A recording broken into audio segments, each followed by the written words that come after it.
Général François Daoust, ancien directeur de l'Institut de recherche criminelle de la gendarmerie. J'interviens simplement pour l'affaire Jubilard. L'affaire Jubilard étant à l'origine de la disparition de son épouse, et en précisant que c'était pour épargner aux enfants la vue de leur maman décédée, et qu'il s'est débarrassé du corps.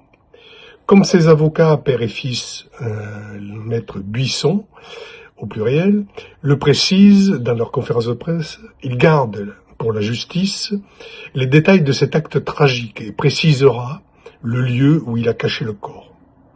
Alors il faut rendre à Cédric son humanité, c'est ce que nous ont dit les avocats.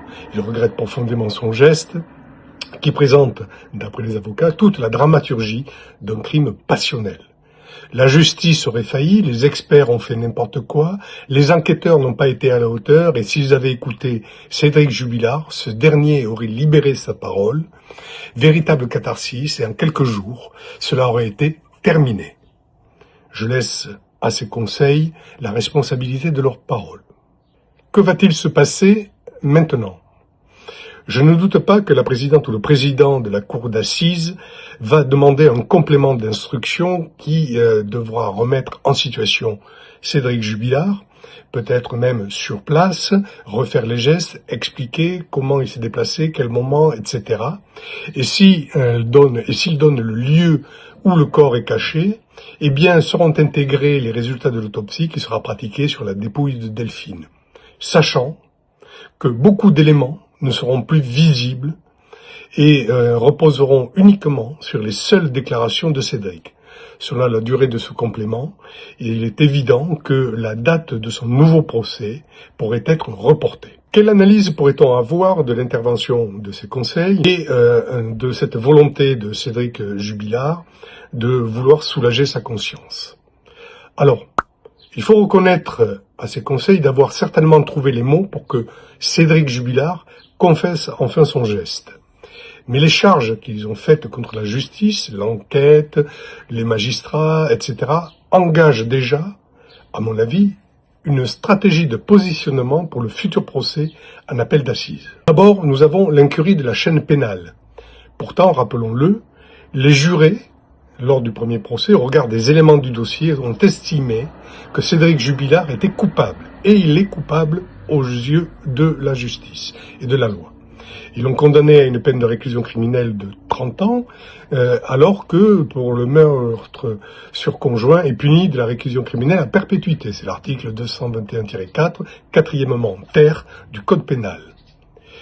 D'après eux, les enquêteurs comme les juges d'instruction n'ont pas su écouter Cédric Jubilard, qui, selon ses nouveaux avocats, ne demandait qu'à parler. S'ils ont pu le convaincre après plusieurs mois d'échanges, et dont on ne connaîtra jamais la teneur, c'est l'intimité entre le client et ses avocats, eh bien, il convient de rappeler que ni les magistrats, ni les enquêteurs n'ont un tel temps d'échange pour faire une psychanalyse qui est mise en cause. Et les échanges se résument à ce que la loi autorise, c'est-à-dire 48 heures pour les enquêteurs et un certain nombre de rencontres se résumant à quelques heures pour le juge d'instruction qui a le dossier complet. Nous avons, nous disent-ils, tous les ingrédients du crime passionnel, du geste fatal, mais qui n'était pas voulu.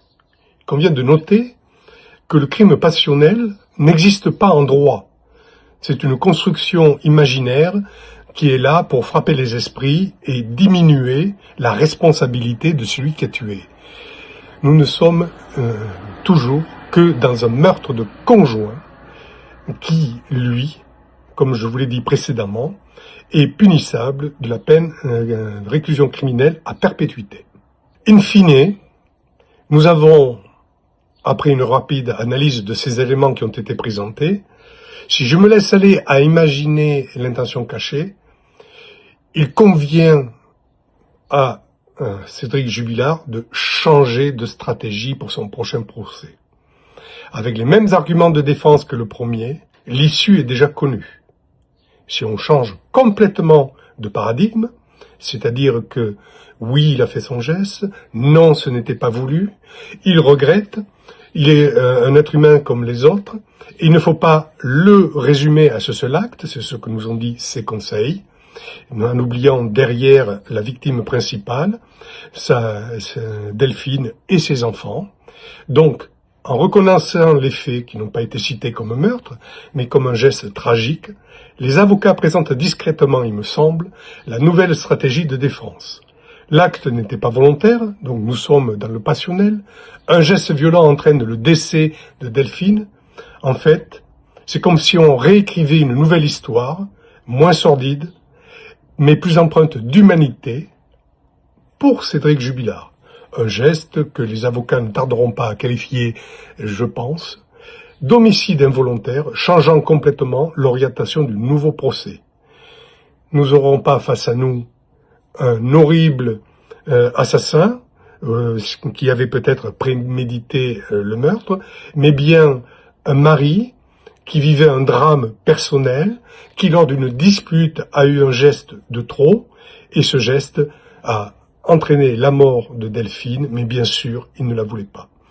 Je ne débattrai pas, je laisserai aux jurés le soin de réfléchir sur cette nouvelle défense, mais quand on regarde l'ensemble du premier procès, les éléments qui avaient été retenus et cette présentation de ce geste, on voit bien que on a tout ce qui peut permettre de voir le crime autrement, d'une manière, j'allais dire, plus atténuée, plus humaine pour Cédric Jubilard, ce n'est qu'un homme avec ses faiblesses, et faisant oublier derrière tout ce qu'il y a et que peut-être nous sommes, alors ça c'est moi qui le dis, ça n'engage que moi, je sais que Maître Buisson et Maître Buisson, lorsqu'ils verront ce podcast, eh bien me sauteront à la gorge pour me dire avec des hauts cris, bien sûr que ce n'est absolument pas ça, mais cette nouvelle façon d'appréhender les choses, alors que on n'aura pas tous les éléments pour voir réellement ce qui s'est passé, devrait permettre un nouveau regard, en tout cas permettre très certainement à Cédric de bénéficier d'une peine beaucoup plus légère que les 30 ans prononcés en première instance, lors du premier procès d'assises.